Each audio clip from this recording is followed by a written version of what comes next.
जय हिंद दोस्तों, आज के वीडियो में आप सबका स्वागत है। आज के वीडियो में हम लोग देखेंगे दैनिक समसामयिक घटना को।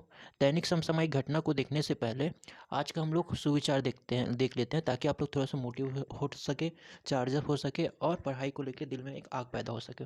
तो आज का जो सुविचार है वो इस प्रकार से है: समय की बर्बादी आपको विनाश की ओर ले जाती है। एकदम सही लाइन है। यदि आप समय को बर्बाद करोगे तो समय आपको बर्बाद कर देगा। तो इसी सुविचार के साथ आज का हम लोग क्लास को स्टार्ट करते हैं। तो आज का जो पहला क्वेश्चन रहेगा ना, वो इस प्रकार से रहेगा। आज का जो पहला क्वेश्चन है: हाल ही में किस नोबल शांति पुरस्कार विजेता का निधन हुआ है? डेविड ट्रिम्बल, अंगोला, ली सेक्टर, कोई नहीं। तो इसका आ जाएगा डेविड ट्रिम्बल। इसको क्या आ जाएगा आंसर? David Trimble. अब इसके बारे में डिटेल से देख लेते हैं। तो ये जो डेविड ट्रिम्बल है ना, वो कहाँ के हैं? तो ये कहाँ के हैं? तो ये हैं आपका आयरलैंड के हैं। कहाँ के हैं अभी? आयरलैंड के हैं। तो यहाँ पे लिख देते हैं आयरलैंड। सॉरी, कितना साल हो रहा है ये? इनका आयु कितना था? एज कितना था? 44 साल के आयु में जो डेविड ट्रिम्बल है ना, उनका निधन हो गया। वो कहाँ के हैं? आयरलैंड के हैं। इनको नोबल का शांति पुरस्कार कब मिला था? तो कब मिला था?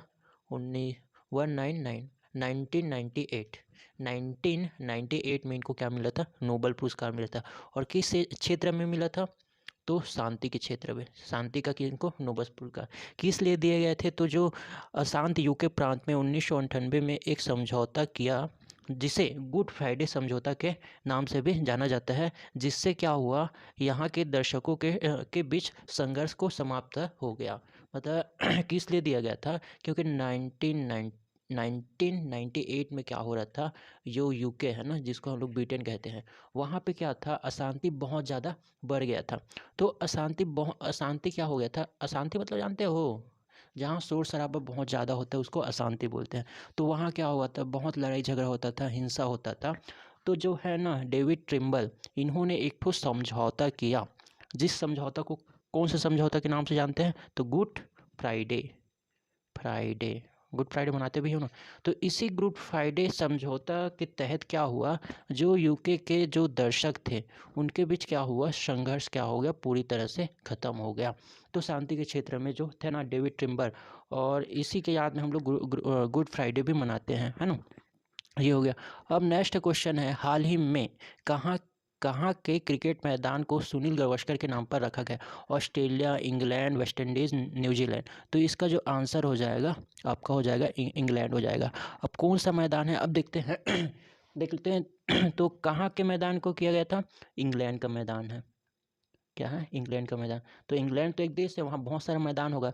तो मैदान का जो नाम है ना, ली सेक्टर। ली सेक्टर क्रिकेट मैदान। ली सेक्टर क्रिकेट मैदान ये किनके नाम पे रखा गया है? मतलब नाम चेंज कर दिया इसको, सुनील गावस्कर के नाम पे। तो ये सुनील गावस्कर कौन है? तो ये सुनील गावस्कर जो है ना, भारत के महान क्रिकेटर है। ठीक है, मतलब इंडिया के क्या है, ये क्रिकेटर है। ठीक है। विशेष क्या है? विशेष है जो 1983 में भारत ने जो विश्व कप जीता था, भारत ने जो विश्व कप जीता था, तो ये जो थे ना सुनील गावस्कर, यहाँ पे वो क्या थे? टीम के उस समय के हिस्सा थे। मतलब इन्होंने क्या दिया था, जब भारत विश्व कप जीता ना, तो 1983 में जब भारत ने पहली बार क्या जीता, विश्व कप जीता, तो उस समय सुनील गावस्कर भी हमारे भारतीय टीम के क्या थे, हिस्सा थे। ठीक है, तो विशेष में इतने याद रखना। और आगे चलते हैं। अब क्या है, हाल ही में सबसे बड़ा गुलाबी हीरा कहाँ मिला है? अंगोला, ऑस्ट्रेलिया, दक्षिण अफ्रीका, इटली। तो इसका आ जाएगा अंगोला। ये देश का नाम है ना, अंगोला। ये कहाँ है? तो ये आपका मिडिल अफ्रीका में, मध्य अफ्रीका में है। अब इसके बारे में देखते हैं। तो जो है ना गुलाबी हीरा, वो कहाँ मिला है? तो वो सबसे पहले कहाँ मिला है? वो तो मिला है आपका अंगोला देश। और अंगोला देश कहाँ है? ये मध्य अफ्रीका में, सॉरी, मध्य अफ्रीका में है।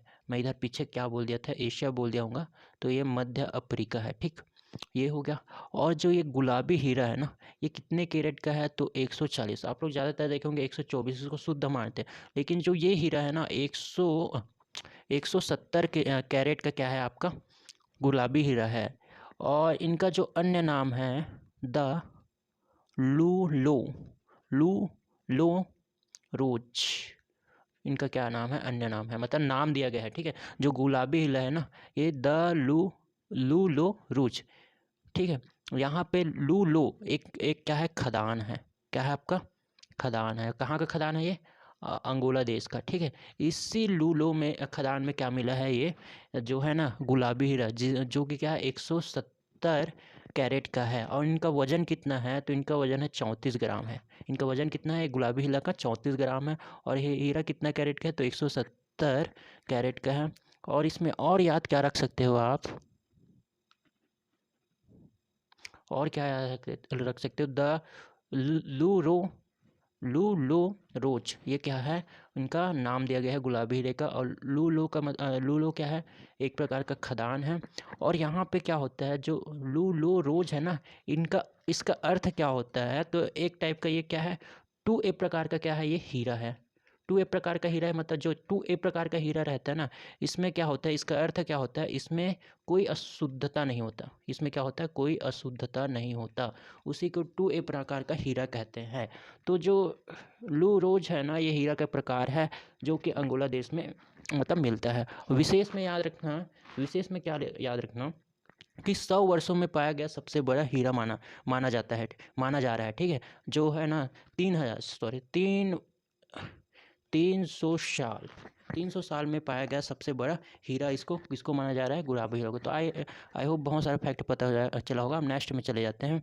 अब नेक्स्ट हम चले जाते हैं कि क्या है, हर साल विश्व प्राकृतिक संरक्षण दिवस कब मनाया जाता है, तो 26 जुलाई, 27 जुलाई, 28 जुलाई, 29 जुलाई। तो इसका आंसर हो जाएगा आपका 28 जुलाई। अब इसके बारे में देखते हैं, इसको क्यों मनाते हैं।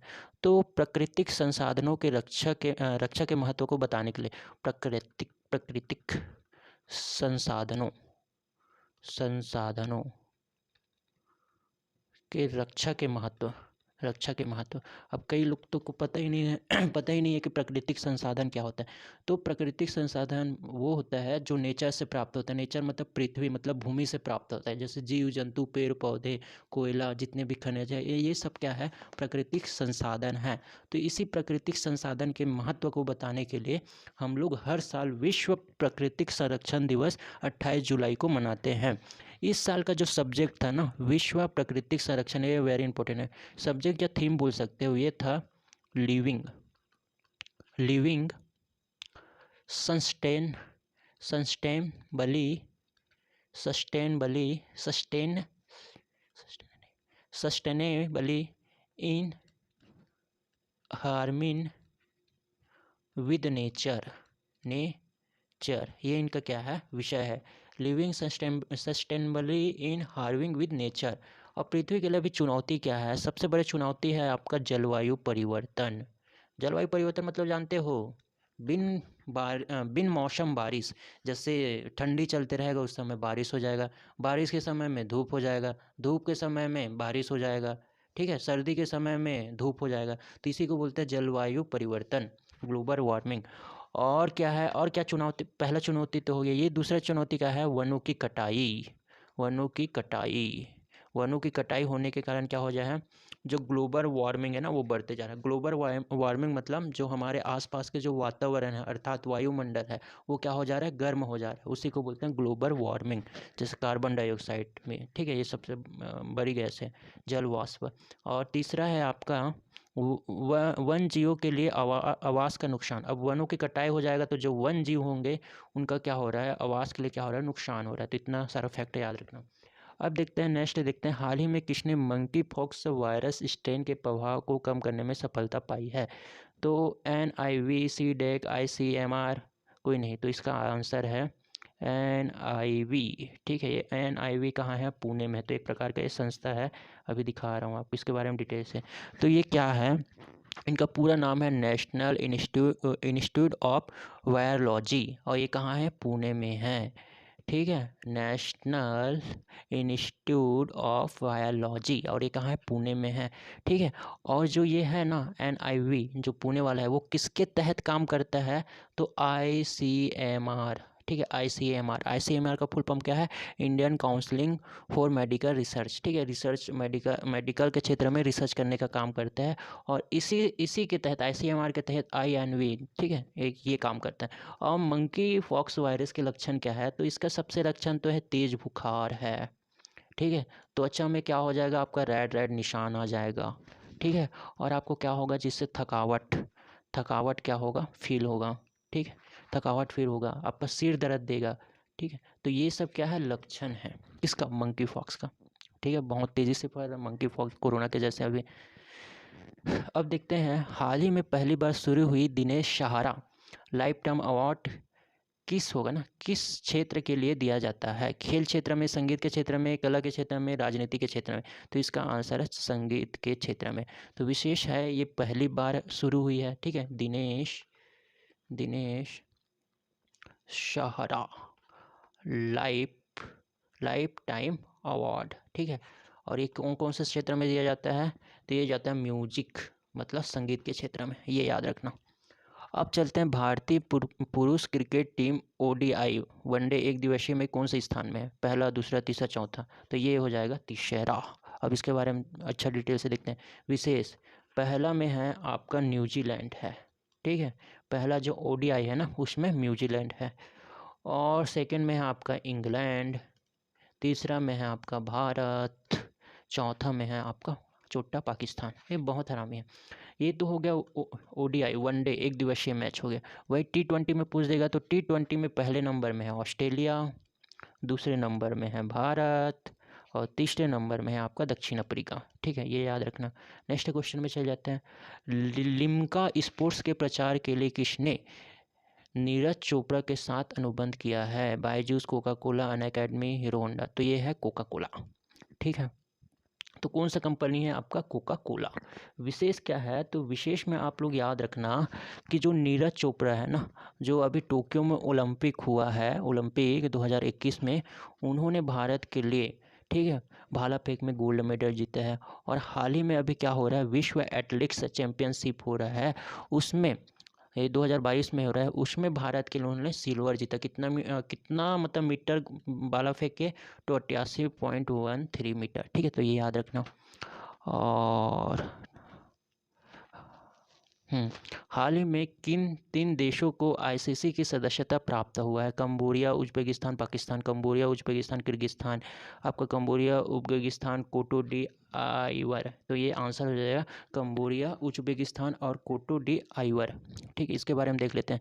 तो ICC का पूरा नाम क्या है? तो इसका नाम है अंतर्राष्ट्रीय क्रिकेट परिषद, इंटरनेशनल क्रिकेट काउंसिल, ठीक है, इंग्लिश में। और इसका जो स्थापना हुआ है ना, वो हुआ है 15 जून 1909 में हुआ है। और इसका जो मुख्यालय है वो कहाँ है? यूएसए के दुबई में है, ठीक है, दुबई में है, ठीक। यूएसए के दुबई में है। ये 3 देश जोड़ने के बाद कुल सदस्य देशों की संख्या ICC में कितना हो गया? 108 हो गया। इससे पहले कितना रहा होगा? 5 रहा होगा, 6, 7, 8। तो इससे पहले 105 थे ICC में सदस्य देशों की संख्या। अभी कितना हो गया सदस्य देशों की संख्या? 108 हो गया। भारत भी है ना ICC का, तभी तो क्रिकेट खेलता है। और देखते हैं, एक क्वेश्चन यहाँ पे मिस हो रहा है ना, एक क्वेश्चन देख लेना आप लोग। ये जो है ना, जो है कॉमनवेल्थ गेम 2022 के लिए भारत के ध्वजवाहक किन्हें नामित किया गया है? तो इसका जो आंसर होगा ना, वो हो जाएगा पीवी सिंधु और मनप्रीत सिंह। जो पीवी सिंधु है ना, वो एक बैडमिंटन खिलाड़ी है, ठीक। और जो मनप्रीत है, ये भारतीय हॉकी टीम के क्या है? कप्तान है। ये कहाँ हो रहा है? तो ये हो रहा है आपका इंग्लैंड में हो रहा है। इसका क्वेश्चन छूट गया है, क्वेश्चन बता दिया था मैं। इंग्लैंड में हो रहा है, और इंग्लैंड तो एक ठो शहर है ना। तो कौन सी जगह में? बर्मिंघम। कहाँ हो रहा है? बर्मिंघम में हो रहा है, इंग्लैंड में। शुरू कब से होगा? तो आज ही से होगा, 28 जुलाई से 8 अगस्त तक चलेगा। मतलब 28 जुलाई से स्टार्ट होगा और 8 अगस्त तक जुड़ेगा। इसमें भारत के कुल खिलाड़ी कितने हैं? तो 215 खिलाड़ी इसमें क्या लेंगे? भाग लेंगे। तो आई होप आज के सेशन में आपको बहुत कुछ समझ आया होगा और देश दुनिया के बारे में जाने होंगे। तो इसी प्रकार से जानकारी चाहिए होगा तो आप हमारे चैनल को क्या कर सकते हो? कर सकते हो सब्सक्राइब, है ना। तो आज के लिए बस इतना ही, धन्यवाद।